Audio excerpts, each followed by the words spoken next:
Hello दोस्तों, नमस्कार। स्वागत है आपका पीके आर्ट क्लासेस में। दोस्तों, हम लोग देखेंगे आज एसएससी जेई इलेक्ट्रिकल का paper solution.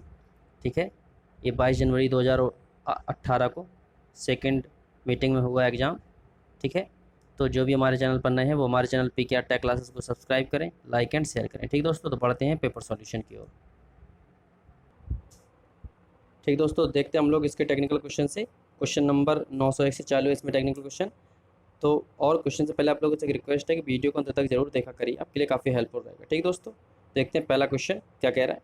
Which one of the following has the ability to store energy in the form of electric charge.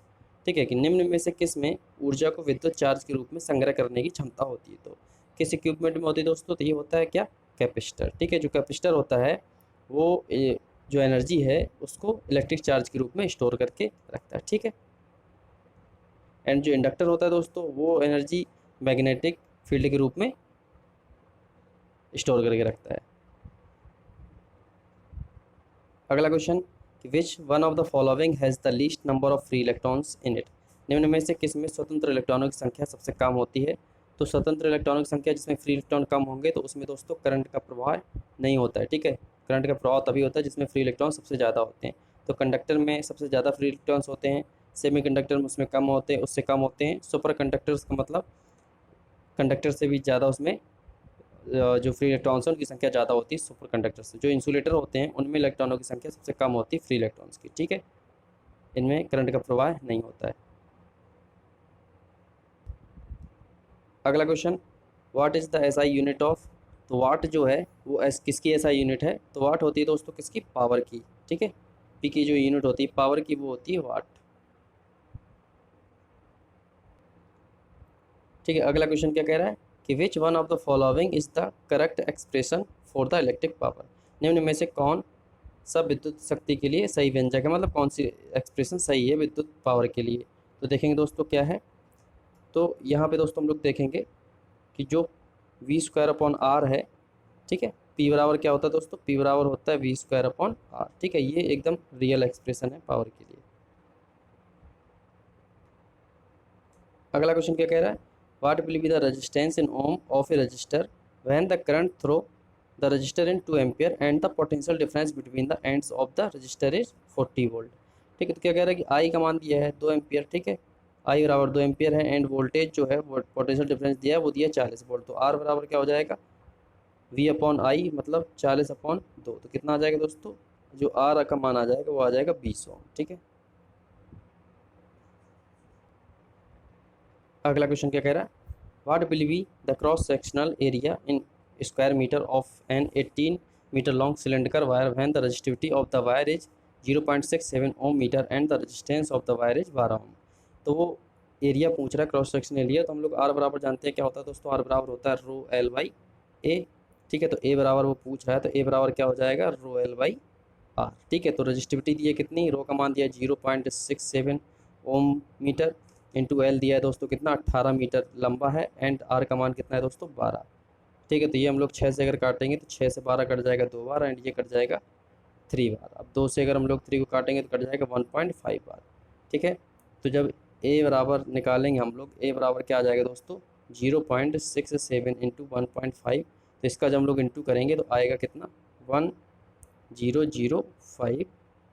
अब 3 अंक बाद हम लोग दशमलव लगाएंगे तो ये आएगा समथिंग 1.005। तो जो एरिया हो जाएगा वो लगभग हो जाएगा ए बराबर 1 मीटर स्क्वायर। ठीक है, कितना हो जाएगा? 1 मीटर स्क्वायर।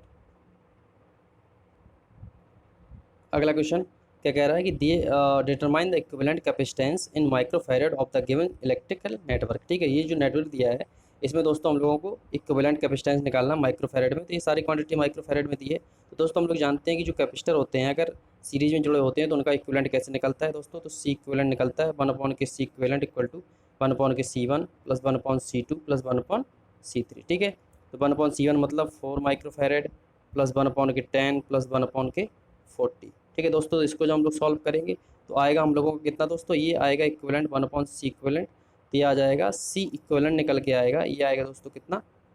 8/3 माइक्रोफैरड। ठीक है, तो अब इसके अक्रॉस जो है, इसके अक्रॉस इसके पूरे टोटल अक्रॉस सी इक्विवेलेंट आ जाएगा हम लोगों का 8/3 माइक्रोफैरड। एंड अब ये 20 माइक्रोफैरेड पैरेलल में और कनेक्ट है इस सर्किट में। तो सीरीज अगर कैपेसिटर पैरेलल में कनेक्ट होते हैं तो कैसे जुड़ते हैं, वो डायरेक्टली जुड़ जाते हैं। तो इसमें 20 माइक्रोफैरेड और जुड़ जाएगा, तो ये हो जाएगा दोस्तों 68.3। ठीक है, जब हम लोग इसको डिवाइड करेंगे तो ये आएगा दोस्तों 22.66 माइक्रोफैरेड। ठीक है, तो कितना आ जाएगा 22.66 माइक्रोफैरेड इक्विवेलेंट कैपेसिटेंस।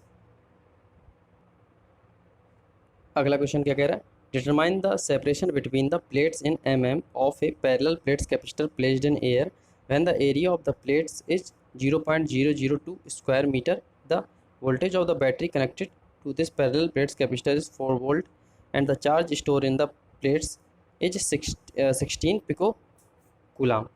तो यहाँ पे दोस्तों Q बराबर दिया है कितना, Q बराबर दिया है दोस्तों 16 पिको कूलाम को करेंगे हम लोग तो 10 टू द पावर माइनस के 12 आ जाएगा। ठीक है, कूलाम में। ठीक है, और V बराबर दिया है दोस्तों 4 वोल्ट। ठीक है,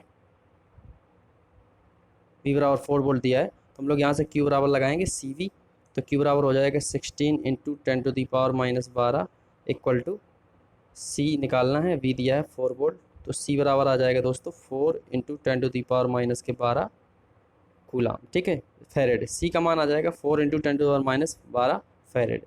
ठीक है, ठीक है, C का मान आ गया कितना दोस्तों, C का मान आ गया हम लोगों का 4 into 10 to the power minus 12 farad. अब यहाँ पे दोस्तों हम लोगों को निकालना है प्लेटों के बीच की डिस्टेंस। ठीक है, तो C बराबर हम लोग जानते हैं, C बराबर होता है दोस्तों epsilon not A by D। ठीक है, तो यहाँ से epsilon not and A and C का मान हम लोग रख देंगे तो D का मान निकल आएगा। D है जो प्लेटों के बीच की दूरी है, तो D बराबर हो जाएगा epsilon not A by D। ठीक है, सॉरी A बाई C। तो यहाँ से हम लोग निकालेंगे D बराबर एप्सिलॉन नॉट का मान होता है दोस्तों कितना 8.854 into 10 to the power minus के 12 इंटू A का मान कितना है दोस्तों 0.002 अपॉन C का मान कितना निकला दोस्तों, C का मान निकला 4 into 10 to the power minus 12। ठीक है, तो 10 टू पावर माइनस 12 से 10 टू पावर माइनस 12 कैंसिल हो जाएगा एंड ये जो 4 से कट जाएगा दोस्तों 2.213 के समथिंग। ठीक है, तो ये कितना आ जाएगा दोस्तों, अब ये 0.002 इसको जब दशमलव हटाएंगे तो ये 10 टू दी पावर माइनस के 3 से इंटू हो जाएगा, तो ये जब गुणा करेंगे तो आएगा 4.4 के समथिंग। ठीक है, into 10 to the power minus के 3, तो जो डिस्टेंस होगी वो मिलीमीटर में आएगी। मिलीमीटर में कितनी होगी दोस्तों 4.4 मिलीमीटर। ठीक है,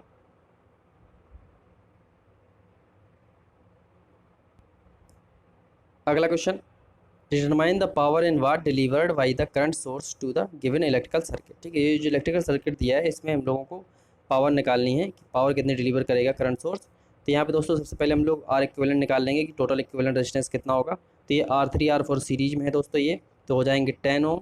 ठीक है, 10 ओम एंड 3 ओम ये हो जाएंगे पैरेलल में, तो ये 10 इंटू के 3 अपॉन हो जाएगा कितना दोस्तों 13, सॉरी, तो ये हो जाएगा कितना 30/13। ठीक है, ये इक्विवेलेंट इस पैरेलल में आ गया। अब 2 और 30/13 ये सीरीज में हो जाएंगे, तो ये सीरीज में जुड़ जाएगा और तो कितना हो जाएगा दोस्तों 13 दूनी 26 और 30 हो जाएगा 56/13। ठीक है, तो 13 से हम लोग 56 को काटेंगे तो कितनी बार कटेगा 13 चौको 52। ठीक है दोस्तों, बचेगा 4, दशमलव लगाएंगे तो एक 0 हो जाएगा 40, 13 39 समथिंग इतना, तो 4.30। तो लगभग ये जो R इक्विवेलेंट हमारा निकल के आएगा, तो R इक्विवेलेंट निकल के आएगा दोस्तों हम लोगों को 4.3 ओम के समथिंग। ठीक है, अब करंट सोर्स कितना है 5 एम्पियर का, तो पावर निकाल लेंगे हम लोग, क्या होती है पावर I²R। ठीक है, तो I² का मतलब 25 इंटू 4.3, जब इसका इंटू करेंगे तो क्या हो जाएगा 25 दिया 75 की 5 आएगी हासिल 7, 2500 को 100 और 7 107। ठीक है, तो आएगा 107.5 वाट। ठीक है, अगला क्वेश्चन कि दिए गए परपथ आरेख में लैंप ए और लैंप बी की शक्ति क्रमशः वाट में निर्धारित करें। ठीक है, ये लैंप ए और लैंप बी हैं, इनमें पावर निकालनी है। तो सबसे पहले हम लोग इक्विवेलेंट रेजिस्टेंस निकाल लेंगे दोस्तों, इसका है 10 ओम एंड इसका 5 ओम, तो इक्विवेलेंट हो जाएगा दोस्तों 15 ओम। ठीक है, 15 ओम इक्विवेलेंट रेजिस्टेंस हो गया एंड 40 वोल्ट के सोर्स से जुड़ी हुई है, तो आई हम लोग निकालेंगे इसमें। आई कितना हो जाएगा, ये हो जाएगा 40/15, तो ये हो जाएगा दोस्तों 8/3। ठीक है, तो आई जो इक्विवेलेंट आएगी वो आएगी 8/3। अब हम लोग लैंप ए के द्वारा पावर कंजम्पशन निकाल लेंगे PA, ये हो जाएगा I² RA। ठीक है, तो आई स्क्वायर का मान कितना हो जाएगा, ये हो जाएगा 64.9 64/9 इंटू 10। ठीक है, तो ये आएगा लगभग कितना दोस्तों, तो जब हम लोग इसको डिवाइड करेंगे तो ये होगा 7.11 इंटू 10। तो ये कितना आएगा लगभग दोस्तों, तो ये आएगा लगभग 71.1, लगभग 70 के आसपास। ठीक है, तो पी ए जो आएगा वो आएगा लगभग 70 पॉइंट समथिंग। ठीक है, कितना 70 पॉइंट समथिंग। एंड अगला निकालेंगे हम लोग 5 ओम में। 5 ओम में करंट क्या हो जाएगी दोस्तों, आई स्क्वायर कितना है, ये हो जाएगा 64/9 इंटू 5। ठीक है, तो जब इसको सॉल्व करेंगे तो लगभग आएगा 35.5654 समथिंग, तो लगभग आएगा 30.55। ठीक है, समथिंग के आसपास। तो ये आएगा, ऑप्शन हो जाएगा थर्ड। ठीक है दोस्तों, जब इसमें इंटू करेंगे या कैलकुलेशन करते हैं तो समथिंग ही आता है कुछ ऐसे कैलकुलेशन के लिए। ठीक है, तो यहाँ पे हम लोग देखेंगे कि 70.76 और 35.37 इसके पावर कंजप्शन होगा ए एंड बी का। अगला क्वेश्चन कि विच one of the following statement is true, कि निम्न में से कौन सा कथन सही है। तो हम लोग देखेंगे क्या कह रहा है कि superposition theorem is not applicable for voltage calculation. नहीं, ये गलत है, वोल्टेज कैलकुलेशन के लिए यूज होती है। Superposition theorem is not applicable for power calculation. तो दोस्तों ये सही है, जो सुपरपोजिशन थ्योरम होती है वो पावर कैलकुलेशन के लिए यूज नहीं होती है, लागू नहीं होती है। ठीक है, superposition theorem is not applicable for bilateral element, ये गलत है दोस्तों। Superposition theorem is not applicable for passive elements, ये भी गलत है। ठीक है, तो ऑप्शन 2 इज करेक्ट। अगला question, which one of the following is an active element in A circuit. तो पर्वत में निम्न में से कौन सा एक सक्रिय तत्व है। तो सक्रिय तत्व मतलब जो पावर डिलीवर करता हो। ठीक है, तो वो एक्टिव एलिमेंट होते हैं, जैसे कि वोल्टेज सोर्स और करंट सोर्स। ठीक है, तो यहाँ पे दोस्तों करंट सोर्स दिया हुआ है, तो करंट सोर्स होगा एक्टिव एलिमेंट। ठीक है, एंड पैसिव एलिमेंट वो होते हैं जो किसी भी पावर का जनरेशन नहीं करते हैं। ठीक है दोस्तों। अगला question, the closed path made by the combination of several branch of the network is called. मतलब नेटवर्क में कई शाखाओं के संयोजन से, ठीक है, कई ब्रांचेस के संयोजन से जो एक क्लोज्ड पाथ बनता है, ठीक है, उसे क्या कहते हैं। तो इस तरह से एक ब्रांच ये मिल गई, एक ब्रांच ये, एक ब्रांच ये, तो इन सब ब्रांचों को मिलके जो बना होता है एक सर्किट, क्लोज सर्किट, तो इसे कहते हैं दोस्तों हम लोग लूप। ठीक है, अगला क्वेश्चन कि विच one of the following is the statement of Ohm's law. निम्न में से कौन सा ओम के नियम का विवरण है। तो ओम का नियम क्या होता है दोस्तों, कि ओम का नियम होता है वी इज डायरेक्टली प्रोपोर्शनल आई। ठीक है, सारी जो भौतिक अवस्थाएं हैं वो कांस्टेंट रहें, टेम्परेचर, प्रेशर एंड टाइम, ये सब कांस्टेंट रहेंगी, तो जो वी है वो इन्वर्सली प्रोपोर्शनल होता है आई के। ठीक है, क्या हो जाएगा, current is directly proportional to the voltage. अगला क्वेश्चन क्या कह रहा है कि दिए गए नेटवर्क में विद्युत धारा I5 का एम्पियर में मूल्य क्या होगा। मतलब I5 का मान क्या होगा, ये है I5 का क्या मान होगा। तो यहाँ देखेंगे दोस्तों हम लोग कि इसमें KCL जब लगाते हैं क्या होता है कि किसी भी जंक्शन पर मिलने वाली एंड जाने वाली सभी करंटों का अलजेब्रिक सम शून्य होता है। ठीक है, तो यहाँ हम लोग देखेंगे क्या है कि 5 आने वाली होती हैं वो जुड़ जाती हैं, जाने वाली के बराबर हो जाती हैं। ठीक है, मतलब आने वाली बराबर जाने वाली, तो 5 2 7 एंड 4 ये तीनों आ रही हैं, तो कितना हो जाएंगे दोस्तों, 5 2 7 4 11 एम्पियर की करंट आ रही है, I4 11 एम्पियर।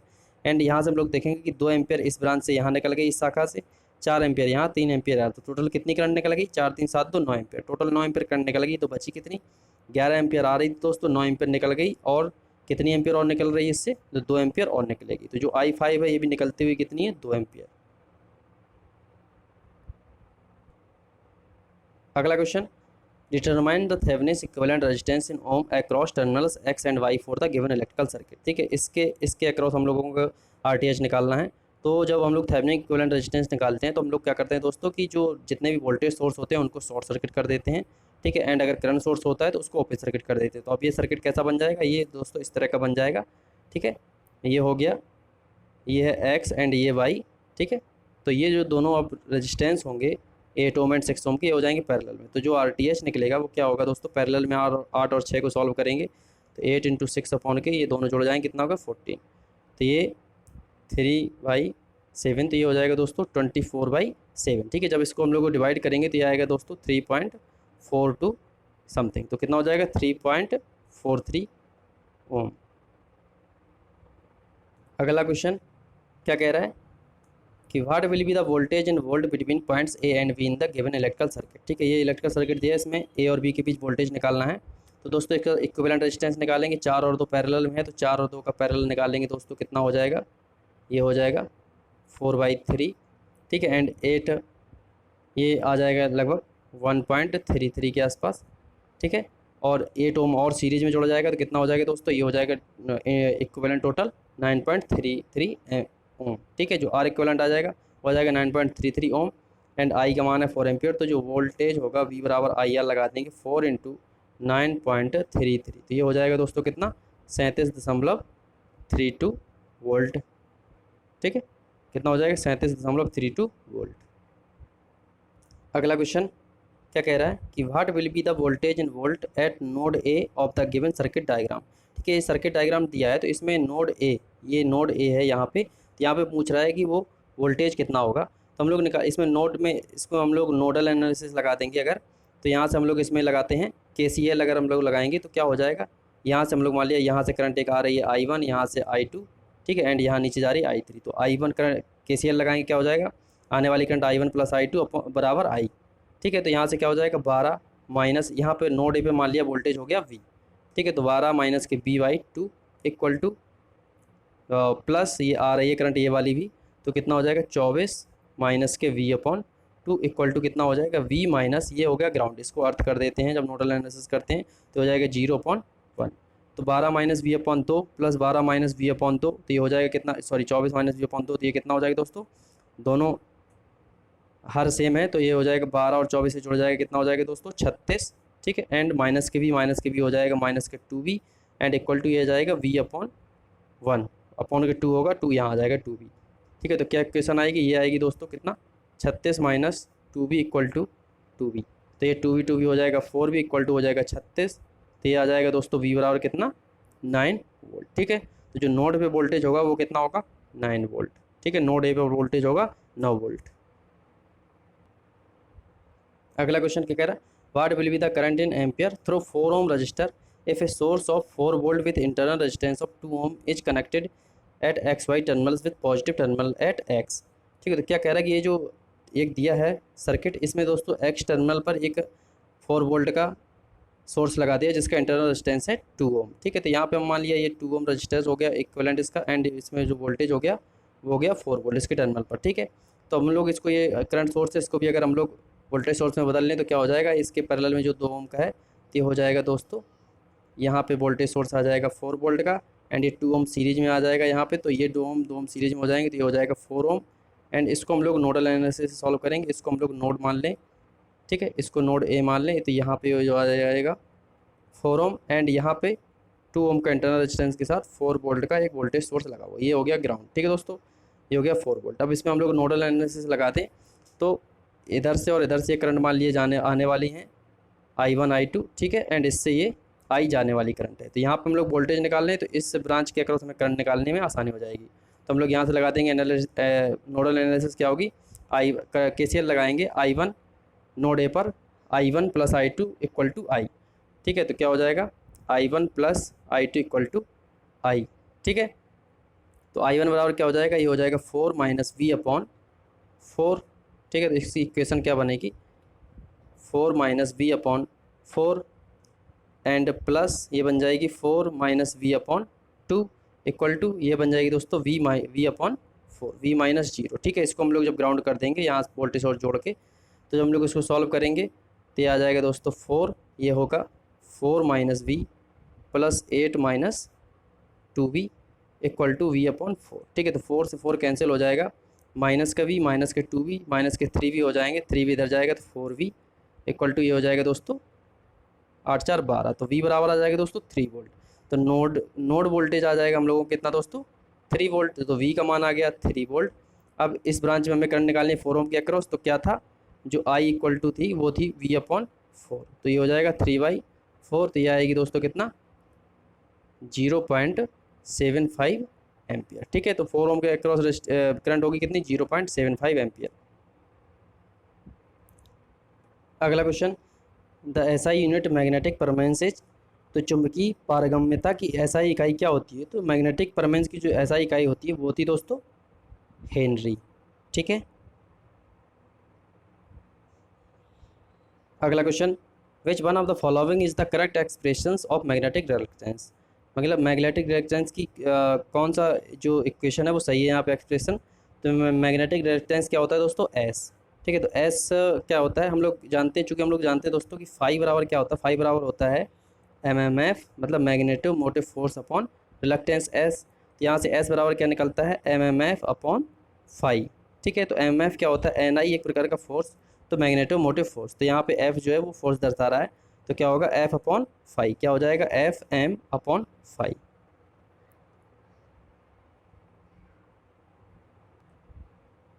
अगला question, determine the produced MMF in ampere turn in a magnetic circuit if it has 16 turn and carrying a current of 0.5 ampere. तो एम्पियर टर्न निकालना हम लोगों को, एमएमएफ निकालना है, तो चूँकि हम लोग जानते हैं कि एमएमएफ बराबर होता है दोस्तों एनआई। ठीक है, तो टर्न कितने दोस्तों? 60 टर्न है, एंड जो करंट है वो है 0.5 एम्पियर। तो कितना हो जाएगा दोस्तों? ये हो जाएगा, एक अंक का दशमलव लगाएंगे तो ये आएगा दोस्तों 30 एम्पियर टर्न। ठीक है, कितना? 30 एम्पियर टर्न। अगला क्वेश्चन, कि किसी भी बंद सतह के माध्यम से चुंबकीय प्रवाह होता है, तो किसी भी बंद सतह के माध्यम से जो चुंबकीय प्रवाह है वो होगा दोस्तों शून्य। ठीक है, क्लोज जो क्लोज पाथ होता है उसमें जो मैग्नेटिक फ्लक्स होता है, ठीक है, वो शून्य होता है।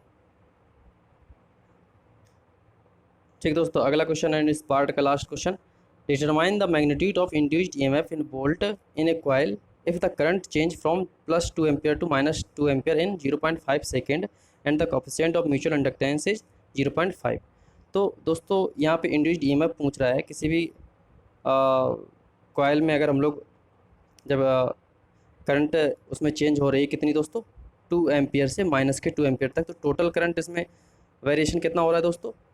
जो डिफरेंस होगा करंट का वो हो जाएगा 2 -2, तो ये हो जाएगा टोटल करंट कितनी आएगी? डी वो आ जाएगी दोस्तों हम लोगों की 4। ठीक है, 4 एम्पियर। तो हम लोग ई बराबर जानते हैं क्या होता है? ई बराबर होता है -L/di/dt। ठीक है, L/di/dt होता है, तो हम लोग यहाँ से ई बराबर लगा देंगे L/di/dt। ठीक है, तो L का मान दोस्तों दिया कितना? 0.5 इंटू डी है कितना? 4, एंड dt कितना है? 0.5 सेकेंड। ठीक है, तो 0.5 से 0.5 कैंसिल हो जाएगा, तो जो इंड्यूस्ड या मैग्नीट्यूड होगा इंड्यूस्ड ईएमएफ का वो होगा दोस्तों 4 वोल्ट। ठीक है,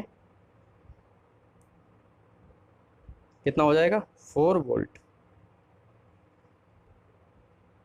ठीक दोस्तों, तो ये था हम लोगों का एसएससी जे इलेक्ट्रिकल का पेपर सॉल्यूशन का पार्ट 1। ठीक है, तो जिसे भी अगर हमारा वीडियो पसंद आता है तो वो हमारे चैनल PKR टेक क्लासेस को सब्सक्राइब करें, लाइक एंड शेयर करें, और इसके और भी पार्ट देखने के लिए हमारे चैनल पर कंटिन्यू विजिट करते रहें। ठीक दोस्तों, धन्यवाद।